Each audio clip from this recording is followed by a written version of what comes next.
সবাই কেমন আছেন? বাঙালঘটি জমজমাটি ব্লগে আপনাদের স্বাগত। এখন এই আপনার 7:45 মতো বাজে, আমরা বেরোচ্ছি। আসলে আজকে পাসপোর্ট করাতে যাচ্ছি, মানে ছেলের তো কোনো ডকুমেন্টসই নেই ওই বার্থ সার্টিফিকেট ছাড়া। আধার কার্ড এতবার করাতে দিয়েছি, মানে 3 বারই ক্যান্সেল হয়ে যাচ্ছে, কি কারণ সেটাও বলতে পারছে না। তো ওই জন্য ছেলের পাসপোর্ট করাতে যাচ্ছি, আর আমার আর অঙ্কুরেরটা আপডেট করিয়ে নিচ্ছি আর কি। তো চলুন বেরিয়ে পড়ি, আমাদের গাড়িও এসে গেছে।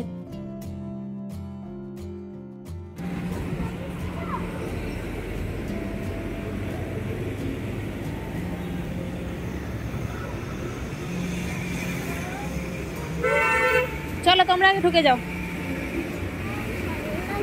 মনেই যাও, মনে ঢোকো। ডিস্টেন্স তো মানে আমাদের বাড়ির থেকে ওই 11 কিলোমিটারের মতো, কিন্তু ব্যাঙ্গালোরের ট্রাফিকের জন্যই এতটা তাড়াতাড়ি বেরিয়েছি। দেখা যাক তবুও কতক্ষণে পৌঁছাই, কারণ এর ট্রাফিকের তো কোনো ভরসা নেই। আমি ওই জন্য কালকে হচ্ছে যে চিকেনটা বানিয়ে রেখেছিলাম রাতে, যে এত সকালে উঠে তো খুব বেশি রান্না করা যায় না, ব্রেকফাস্ট বানিয়ে খেয়ে এসেছি। তারপরে ভাতটাও একটু ছেলের ভাতটা না করেই এসেছি, কারণ এই ব্যাঙ্গালোরের রাস্তায় বেরোলে একদম ভরসা করে বেরোতে পারি না যে এই টাইমের মধ্যে পৌঁছে যাব। আমাদের ভাতটা করিনি, চিকেনটা তো কালকেই বানিয়ে রেখেছি, সকালে উঠে আরেকবার গরম করে নিয়েছি, আর ছেলের ভাতটা বানিয়ে এসেছি। যদি দেখি যে পৌঁছে গেছি তখন একটু না হলে আরেকবার গরম করে নেব। আর এইসব ডকুমেন্টেশনের জন্য না বেশ মানে চাপই লাগে।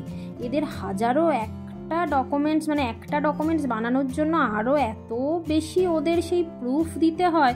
তো সবই মোটামুটি নিয়ে যাচ্ছি, তাও জানি না কোথায় কি হয়তো প্রবলেম হবে, বলা তো যায় না। এই দেখুন, বলতে বলতে ট্রাফিক পেয়েছি। মানে তখন থেকে আমি তো মানে করছিলামই না ভিডিও, এত টায়ার্ড হয়ে গেছি, মানে টায়ার্ডের থেকে মানে পুরো এক্সস্ট হয়ে গেছি। ছেলে তো অলরেডি কান্নাকাটি শুরু, আর দেখাচ্ছে যে 2-2.5 কিলোমিটারের মতো বাকি রয়েছে। তখন থেকে 1 ঘন্টা ধরে, একদম ডট 1 ঘন্টা ধরে এই ট্রাফিকে আমরা ফেসে রয়েছি। মানে এই যে যাচ্ছে দেখুন, এই যে এই রকমই একটু যাচ্ছে, মানে জাস্ট স্টার্ট দিতে দিতেই আবার স্টপ, মানে সেই ঘাড় টার না পুরো ব্যথা করছে।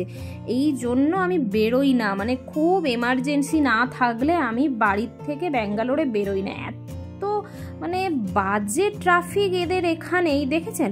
মানে কথা বলতে বলতেই আপনারা দেখেছেন যেতেই পারছে না, তখন থেকে এই একটা জায়গাতে দাঁড়িয়ে রয়েছি। এইদিকে টাইম হয়ে গেছে, আমার কল টাইম রয়েছে 9:30, ছেলের 10:30। আমাদের মোটামুটি পাসপোর্টের কাজ টাজ মিটিয়ে আমরা বেরোচ্ছি। তখন তো আমরা পুরো মানে আমি তো আমার টাইমে পৌঁছাতে পারিনি, অনেক রিকোয়েস্ট করে যাই হোক আমার টাইমটাকে ওরা ম্যানেজ করেছিল। পৌঁছেছি তখন ওই 8:45 বেরিয়ে আমরা ঢুকেছি তখন 10:10, 11 কিলোমিটার ডিস্টেন্স। তবে যেটা বলতে বলতে আসছিলাম, যে এই সরকারি মানে ডকুমেন্ট বানাতে গেলে যে কোথায় কি সব ঠিক আছে জানেন তো, শুধুমাত্র মানে একটা নর্মাল সাইনের জন্য আমাদের দিকে এতটা রাস্তা আবার ফিরে যেতে হবে, আবার একটা দিন দিয়েছে, সেই দিন আবার আসতে হবে। এই যে এখন 1:30 বাজে, জাস্ট বাড়ি ঢুকেছি, 10 মিনিটের মতো হবে। যাই হোক, রান্না করে গেছিলাম বলে ছেলের খুব খিদে পেয়েছিল, এসেই দিয়ে দিয়েছি এই যে চিকেন। ওখানে সিসিডি ছিল, টুকটাক খাওয়া হয়েছিল, কিন্তু দুপুরের খাওয়ার তো আর ওই সব দিয়ে হয় না। যাই হোক, ব্লগটা আজকে এখানেই শেষ করছি। চলুন, খুব মানে টায়ার্ড আজকে, আর পারছি না ব্লগটা কন্টিনিউ করতে। ভালো থাকবেন, সুস্থ থাকবেন, আর যদি ভালো লাগে তো লাইক অ্যান্ড সাবস্ক্রাইব করতে ভুলবেন না।